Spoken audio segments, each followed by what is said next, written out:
براہ راست آپ کو دکھائیں گے شبلی فراز پریس کانفرنس کر رہے ہیں کورس کی جس میں ان کو یہ بتایا گیا کہ اس پہ کام تقریباً مکمل ہو چکا ہے اور اگلی کیبنٹ میں اس کو پیش کر دیا جائے گا، جو کہ بنیادی طور پہ جو انتخابی الیکٹورل ریفارمز ہم کرنا چاہتے ہیں کہ الیکشن کو کس طرح سے صاف و شفاف بنایا جائے اور ایسا الیکشن کرایا جائے جس میں کہ کسی بے ضابطگی کا امکان نہ ہو۔ اس کے علاوہ جو سینٹ کے الیکشنز ہیں،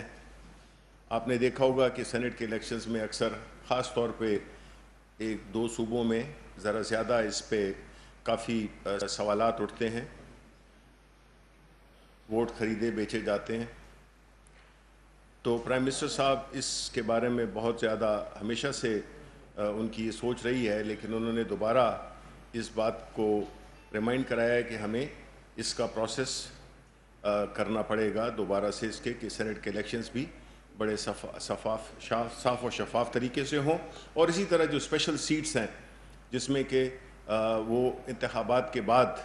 ان میں نامزدگی ہونی چاہیے، یہ اس کے بنیادی جو تھے وہ پوائنٹس تھے۔ پھر جو سرکاری ادارے ہیں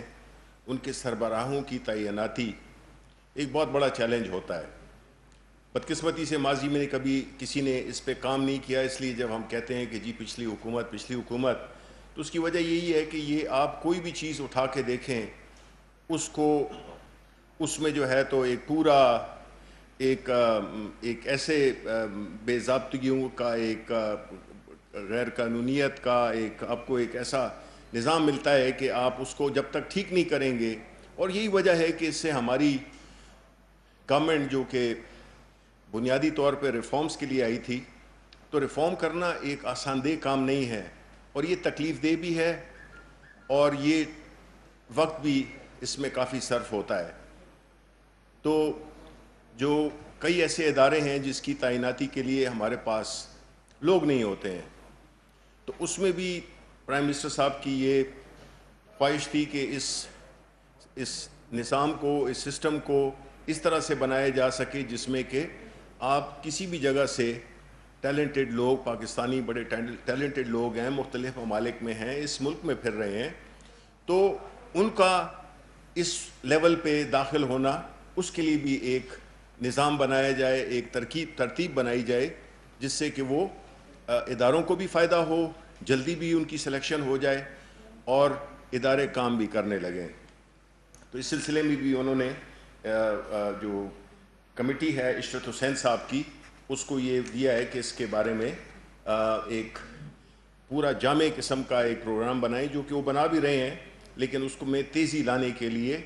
کہ ہم جتنے بھی ایک سرکاری ادارے ہیں ان کی تعیناتی، ان کے سربراہان کی تعیناتی کے لیے ایک آسان ٹرانسپیرنٹ قسم کا سسٹم بن جائے۔ اسی طرح ایجنڈا پہ پھر جب بات شروع ہوئی